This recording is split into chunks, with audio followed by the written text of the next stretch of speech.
Hello everyone, welcome to JNT online classes. और आज की क्लास में मैं आपके साथ शेयर करने वाली हूँ कॉम्प्रीहेंशंस बच्चों को कैसे सिखाए जाएं, क्योंकि ये एक ऐसी चीज़ है जो क्लास फर्स्ट से स्टार्ट हो जाती है। बच्चों को कुछ अनसीन पैसेज दिए जाते हैं, पैराग्राफ दिए जाते हैं और उनमें से क्वेश्चंस पूछे जाते हैं।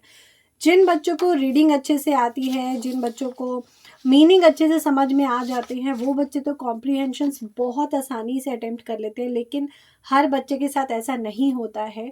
कई बच्चे कॉम्प्रीहेंशंस या तो छोड़ आते हैं या फिर वो बहुत स्ट्रगल करते हैं उसको पढ़ने में, रीड करने में, उसके बाद उनके क्वेश्चंस के आंसर निकालने में। क्योंकि क्वेश्चन आंसर एक ऐसा टॉपिक है जो क्लास फर्स्ट में पहली बार इंट्रोड्यूस होता है। उससे पहले यूकेजी तक बच्चों के में क्वेश्चन आंसर्स यूजुअली आते नहीं है, या फिर बहुत ही रेयर स्कूल्स ऐसे होंगे शायद वहाँ पे क्वेश्चन आंसर्स देते होंगे, बट मैक्सिमम स्कूल्स में क्लास फर्स्ट से क्वेश्चन आंसर स्टार्ट होते हैं। तो चलिए, वीडियो स्टार्ट करने से पहले अगर वीडियो पसंद आए तो लाइक ज़रूर करिएगा। चैनल पर न्यू है तो चैनल को कर लीजिए सब्सक्राइब। So let's start. तो शुरू करते हैं कॉम्प्रीहेंशंस यानी कि अनसीन पैसेजेस, ये सब बच्चों को कैसे सिखाए जाते हैं। तो मैंने एक बुक ली है जो क्लास फर्स्ट की है। मैं डायरेक्ट इसी में से बताने वाली हूँ कि बच्चों को कॉम्प्रीहेंशंस की प्रैक्टिस आपको कैसे करानी है। कुछ तो बुक्स में दिए होते हैं कॉम्प्रीहेंशंस, अदरवाइज अगर आप गूगल पे सर्च करेंगे तो बहुत छोटे छोटे कॉम्प्रीहेंशंस दिए होते हैं जिनके साथ आप क्लास फर्स्ट या क्लास सेकेंड के बच्चों की बहुत अच्छे से प्रैक्टिस करा सकते हैं। वहाँ से प्रिंट आउट्स निकाल सकते हैं, या फिर बहुत छोटे कॉम्प्रीहेंशंस हैं वहाँ से नोट करके भी हम बच्चों को सिखा सकते हैं। तो चलिए स्टार्ट करते हैं। तो सबसे पहले तो पहला टास्क ये होता है कि बच्चों को भाई रीडिंग अच्छे से आनी चाहिए, फोनिक्स उनको क्लियर होने चाहिए, ब्लेंड्स आने चाहिए, 4 to 5 लेटर वर्ड्स उनको बहुत अच्छे से रीड करने आने चाहिए।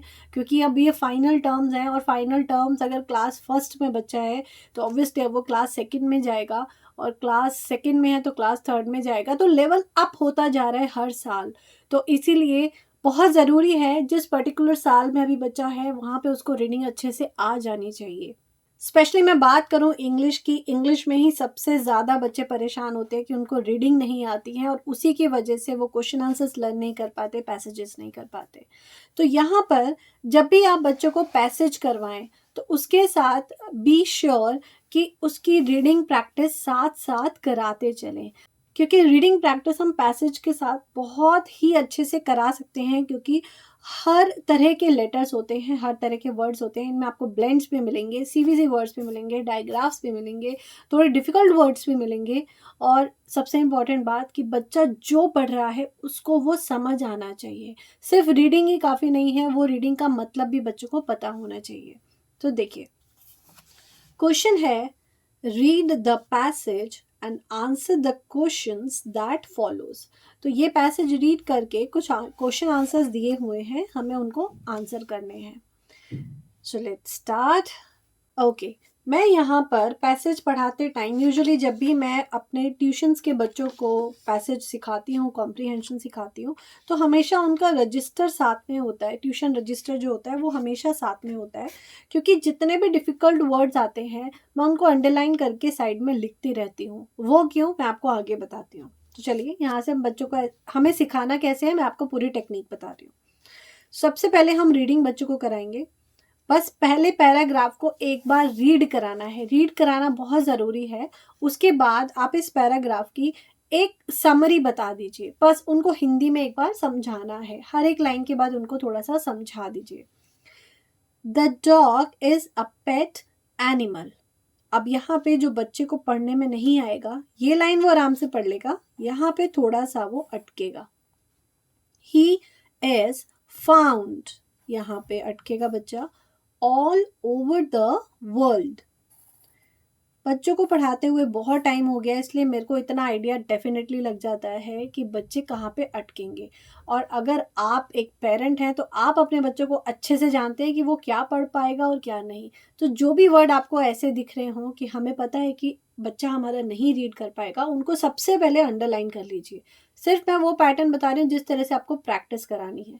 3 से 4 पैसेज के अगर आप प्रैक्टिस करा देंगे, 5th पैसेज बच्चा खुद से अटेम्प्ट करेगा।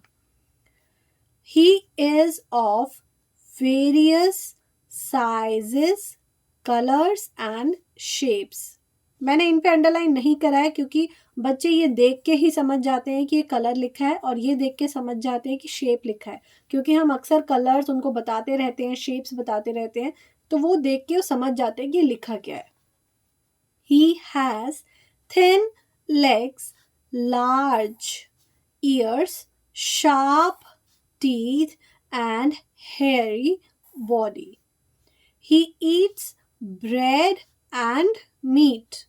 He has a keen sense of smell and runs very fast. He is used for guarding his master's house. He is also used for catching thieves and hunting. तो यहाँ पे मैंने वो words सभी अंडरलाइन कर दिए जो मुझे पता है कि बच्चे यहाँ पे ज़रूर अटकते हैं, भले ही उन्हें इंग्लिश रीडिंग अच्छे से आती हो, लेकिन यहाँ पे वो कुछ वर्ड्स ऐसे हैं यहाँ पे ज़रूर अटकते हैं।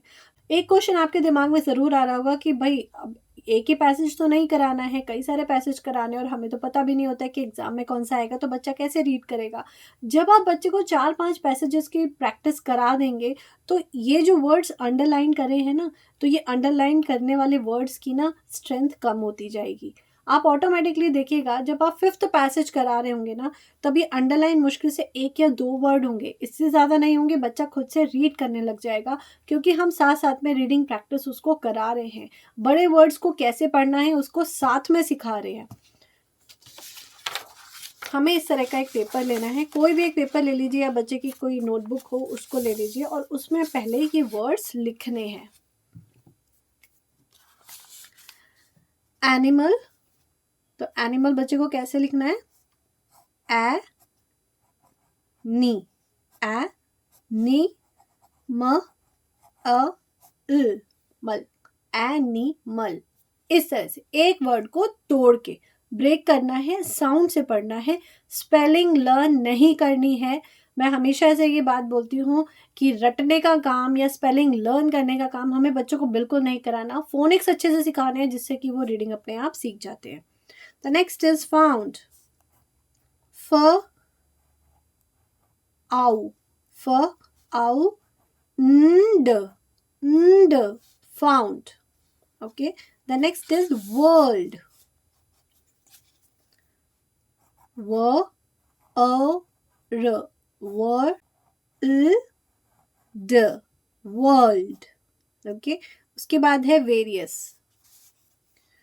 w a, वे र इ री, वे री अस।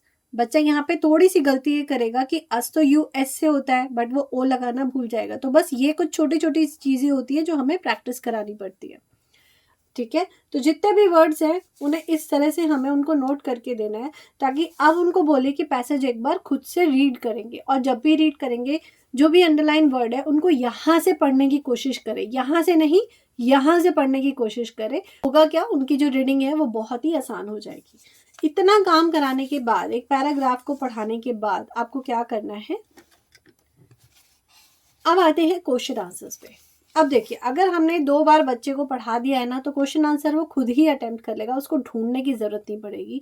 लेकिन हम बात कर रहे हैं क्वेश्चन आंसर्स की, तो सबसे पहले हमें क्या करना है, बच्चे को ये बोलना है पहले फर्स्ट क्वेश्चन पढ़ो कि पहले क्वेश्चन में लिखा क्या है।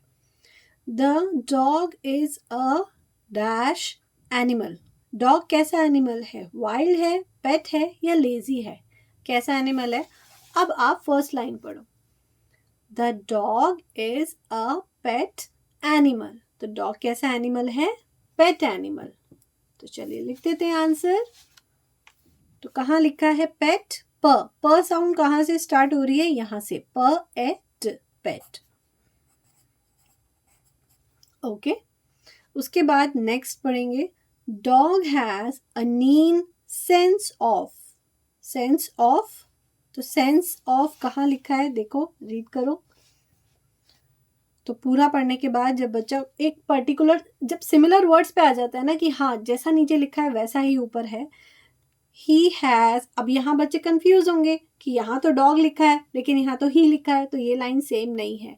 ये बच्चों के कन्फ्यूजन दूर करने के लिए ही हम बोलते हैं कि कम से कम 4 से 5 पैसेजेस की ज़रूर प्रैक्टिस कराइए बच्चों को। तो ही, यहाँ पे ही कौन है, किसकी बात हो रही है? डॉग की। तो यहाँ पे हम डॉग लिख देते हैं। चलिए ही काट के डॉग लिख देते हैं। डॉग हैज़ अ नीन सेंस ऑफ स्मेल। सबसे पहले क्या लिखा है? स्मेल। तो चलिए आंसर में देखते हैं क्या करना है। सो डॉग हैज़ अ नीन sense of smell. Here C.